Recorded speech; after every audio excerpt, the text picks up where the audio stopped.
여러분 안녕하십니까? 오늘은 파장이 좀 클 단독 보도 하나 전달해 드릴까 합니다.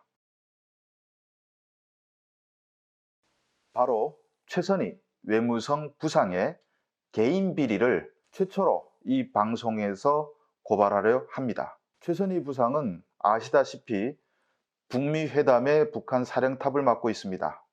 따라서 최선희 부상의 신변 문제는 북미 회담, 나아가서 남북관계 문제까지 영향을 미칠 수 있는 그런 사안입니다.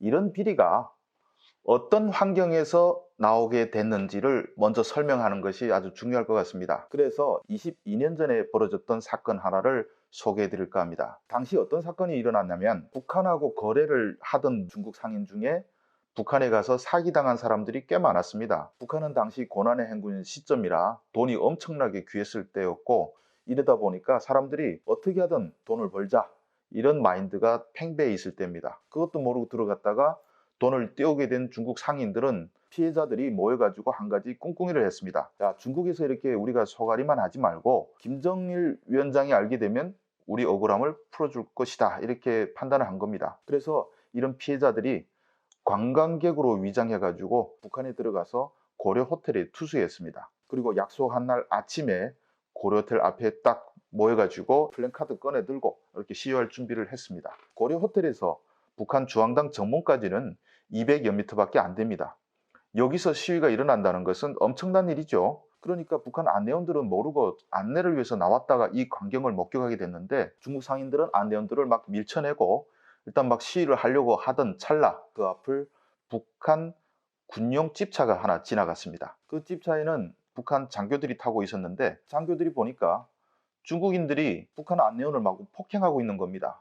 그러니까 군관들이 바로 차를 세우고 이 스타팅을 들고 중국 상인들을 향해서 돌진해 가서 후려치기 시작했습니다. 다음날 아침에 중국 대사관에서 북한 당국에 항의를 했습니다. 그러니까 북한에서 미안하게 됐다, 이렇게 사과를 했습니다. 하지만 이 보고가 김정일한테 올라가니까 김정일이가 정말 큰일 날 뻔한 걸 막았다, 그 군관들이 배짱이 있다, 이렇게 돼서 북한 군관들은 승진까지 했던 그런 일화가 있습니다. 제가 이 일화를 왜 전달하냐면 지금도 역시 그런 일들이 되게 많습니다. 특히나 대북 제재가 시작되면서 북한에서 자금을 받지 못한 상인들이 상당히 많아졌는데, 결국에는 그 북한의 만수대 동상 아시죠? 거기가 아주 성스러운 곳인데 그쪽에 올라가서 난동을 부리는 그런 중국인들도 있습니다. 북한에서는 아예 무시하는 게 아니고 해결사로 나서는 데가 있습니다. 중앙당 해외사업부가 나서서 이렇게 조사를 합니다. 자, 그런 와중에 평양에서 아주 실세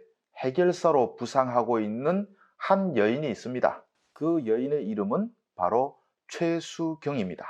최선희 부상의 오빠가 중앙통계국 국장으로 있는데, 최수경은 최선희 부상의 오빠의 딸입니다. 원래는 평양의 한 무역기관에서 중국에 석탄을 수출하는 외화부리 업체에서 일했습니다. 그런데 대북 제재로 대중 석탄 수출이 중단되니까 최수경이가 할 일이 없었습니다. 근데 마침 최선희가 북한의 실권자로 떠오르기 시작한 겁니다. 그래서 최수경이가 바로 해결사로 변신을 한 것이죠. 그래서 최수경은 사기당한 중국 상인들을 찾아가서 그 자료를 고모한테 보냅니다. 그러면 북한에 말하자면 사기친 사람들이죠. 이 사람들 입장에서 봤을 때 최선희는 언제든 김정은한테 직보할 수 있는 그런 위치에 있지 않습니까? 그러니까 이들은 최선희가 개입됐다 이런 소문만 나면 어떻게 하든 돈을 만들어 가지고 갖다 주는 일들이 많겠죠. 자, 이렇게 되니까 최수경은 막대한 돈을 수수료로 받습니다. 이 돈의 또 상당 부분을 일처리를 해준 고모한테 상납을 하는 겁니다. 이렇게 받은 돈이 최선희 부상만 수십만 달러에 이른다고 합니다. 대북 제재를 풀어야 할 사람이 대북 제재 때문에 사기당한 회사들을 뒤에 돌아가서 해결해주고 돈을 받는다? 결국은 대북 제재가 계속 유지된다는 것은 최선희 부상이 돈을 벌 수 있는 그런 공간이 계속 만들어진다, 이런 걸 의미합니다. 제가 깊이 생각해 본 결과 최선희 부상은 현재 남북관계에서 엄청난 장애물이다, 저는 이렇게 판단했습니다.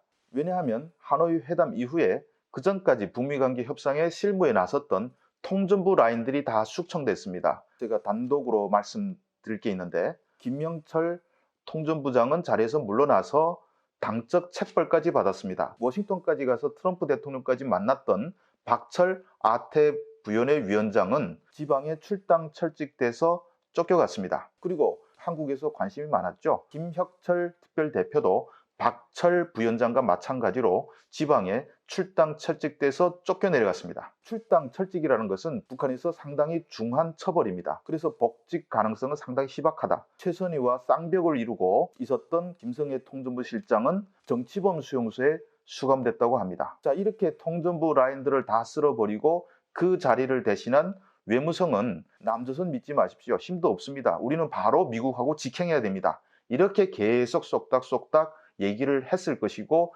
최선희 부상이 제일 많이 그렇게 주장을 했을 겁니다. 그렇기 때문에 북한은 바로 하노이 회담 이후 한국은 패싱하고 미국하고만 계속 회담을 하는 그런 현상이 나타나고 있는 겁니다. 그들도 연말까지는 어떤 성과를 내야 됩니다. 빨리 일 처리하지 않으면 처벌을 받을 수 있는 그런 위기감이 지금쯤 반로가 된다고 볼 수 있죠. 그래서 최근에 김계관 외무성 고문, 그리고 김영철, 최선희 이렇게 엇바꿔 나오면서 미국을 향해서 계속 성명을 발표하고 있습니다. 점점 수위도 높아지고 있습니다. 비리라는 것이 사실 김정은이 어떤 처벌을 내리는가에 따라서 뭐 죽을 수도 있고 살 수도 있습니다. 그런데 최선희 부상의 전임인 한성열 외무성 부상은 비리 혐의로 총살됐습니다. 앞으로 최선희 부상의 운명은 어떻게 될까요? 저와 여러분들이 계속 최선희 부상의 운명을 지켜볼 필요가 있다고 생각됩니다. 오늘 방송은 여기서 마치겠습니다. 들어주셔서 감사합니다.